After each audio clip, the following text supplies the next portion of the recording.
Assalamualaikum warahmatullahi wabarakatuh. Salam sehat untuk kita semua ya. Masih bersama saya Ertanti Khairiyah dalam mata pelajaran Bahasa Indonesia.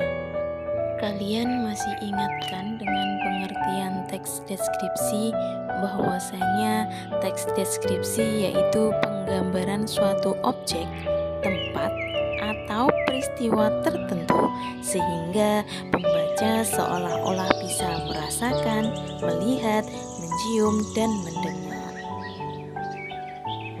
Tujuan teks deskripsi yaitu menggambarkan atau melukiskan secara rinci dan penggambaran sekonkret mungkin suatu objek, suasana, perasaan sehingga pembaca seolah-olah merasakan, melihat, mencium, mendengar, dan mengalami apa yang dideskripsikan. Sehingga ketika kita membaca suatu teks deskripsi, kita larut dalam teks tersebut, kita ikut merasakan, kita ikut andil di dalam cerita tersebut. Kemudian, ciri teks deskripsi dari segi penggunaan bahasa ada beberapa. Kita bahas yang pertama, yaitu kata khusus yang mengonkretkan. Ketika ada kata khusus, berarti ada kata umum juga. Kita bahas sekalian. Kata umum ialah kata-kata yang memiliki makna dan cakupan pemakaian yang lebih luas.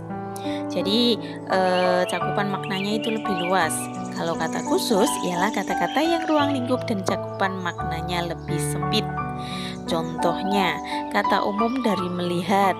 Kata khususnya ada menengok, melirik, menyaksikan, memandang, mengamati, dan memerhatikan. Kemudian, kata umum dari membawa ada memikul dan menjinjing. Yang lainnya bisa dibaca sendiri dan yang tertera di sini hanyalah beberapa contoh saja.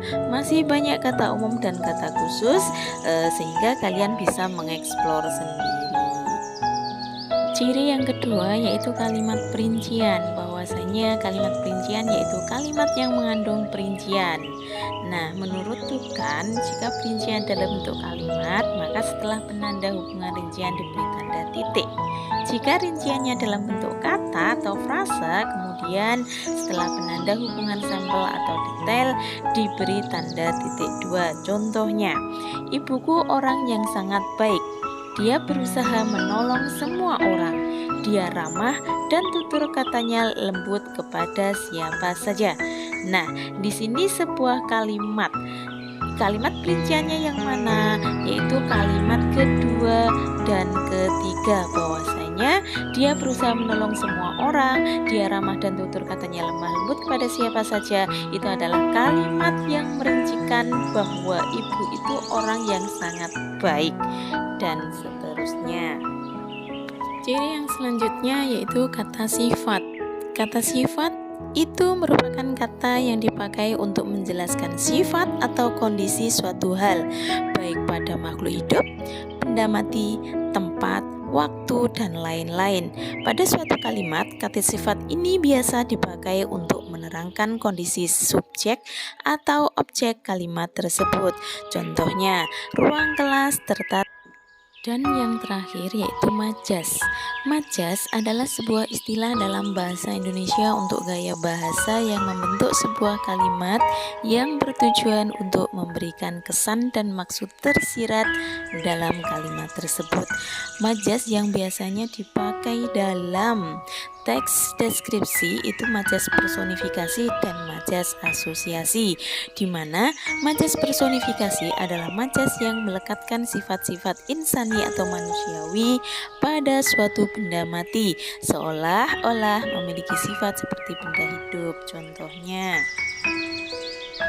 Padi menunduk mengucapkan selamat pagi.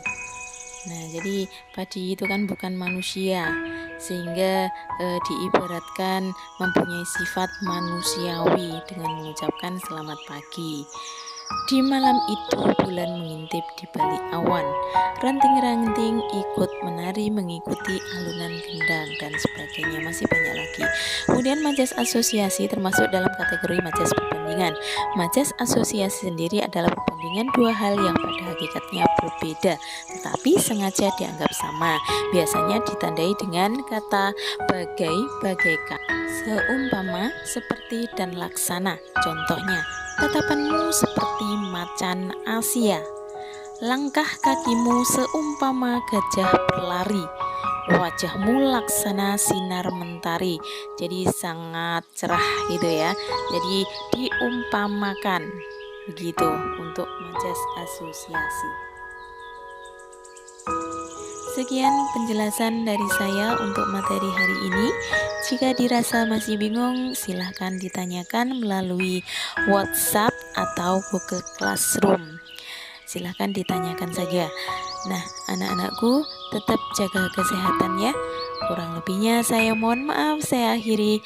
Wassalamualaikum warahmatullahi wabarakatuh.